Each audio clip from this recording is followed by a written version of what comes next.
So during the pandemic in 2020, my video collection will probably peak out here. So I thought this would be a good opportunity to just look at what I have.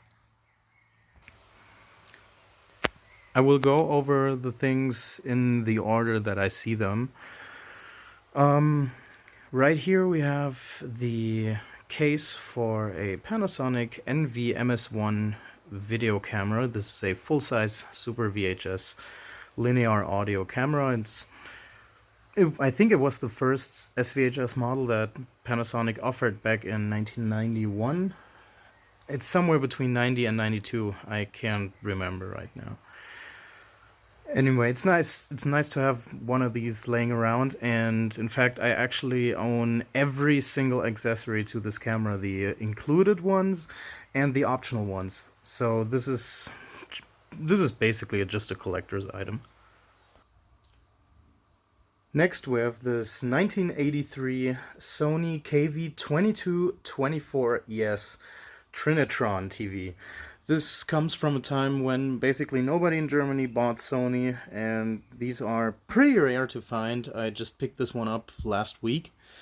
Got it with the mangled original bundled remote.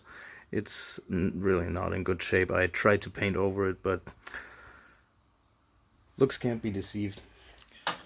Next to it, we have also, I think from the same year, I think these are pretty well matched. The original Beta movie. This is a BMC 100p, I think. Next we have a Sony Handycam, just a high 8 thing. It's a pretty early high 8, but it works well. It has a good mechanism in it. And an old Video 8 that has leaking capacitors and is probably corroded all over inside. And basically I haven't thrown away I basically just have not thrown it away yet. It's really, I don't think it's even salvageable. Then we have the first batch of tapes. These are digital Betacam, Beta SP, Beta Max, VHS, SVHS Video 2000, and there are high 8 cassettes. I also have some mini DV cassettes for some reason. I don't own any mini DV equipment. And more tapes. Pretty interesting, some original NTSC releases. So I have no idea how they made their way here. And we have more tapes. I have just grabbed entire collections. I think all of my pre-recorded VHS tapes come from like 5 collections or something. And I have 3 big moving cartons full of these. These were just the ones I found probably the most historically important or just interesting or fun. The entire trilogy of Back to the Future. Next up, we have this beautiful 1950 something. I don't really know from when this thing is. The tube selection says 1951, but radiomuseum.org says that it's from 1957. This is a Philips 17 TD210A, if I recall correctly. We have an analog full band VHF UHF modulator up on top that can be used to feed a signal into it. Here are 2 broken VCRs, an old Grundig Video 2000 with a cassette stuck in it, which is always nice, and an FS90 that needs more caps. I already recapped some boards in it, but the output picture is still not stable or anything. It's not even recognizable what this thing puts out. Next we have these 2. I will go over them at the same time. They're not so special. These are 2 Sony VCRs. The upper one, the silver one, is from 2005. The lower one is from 2001. These were both top-of-the-line models back then. And for some reason, for standard VHS applications, Sony VCRs aren't a bad choice at all, especially the later ones. I feel like this is because when the top one was made, these early LCD TVs that had really bad ADCs in them, so analog inputs.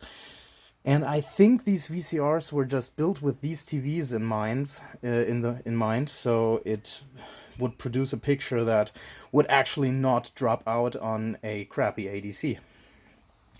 So these are just good all-around hi-fi VHS VCRs, but nothing too special.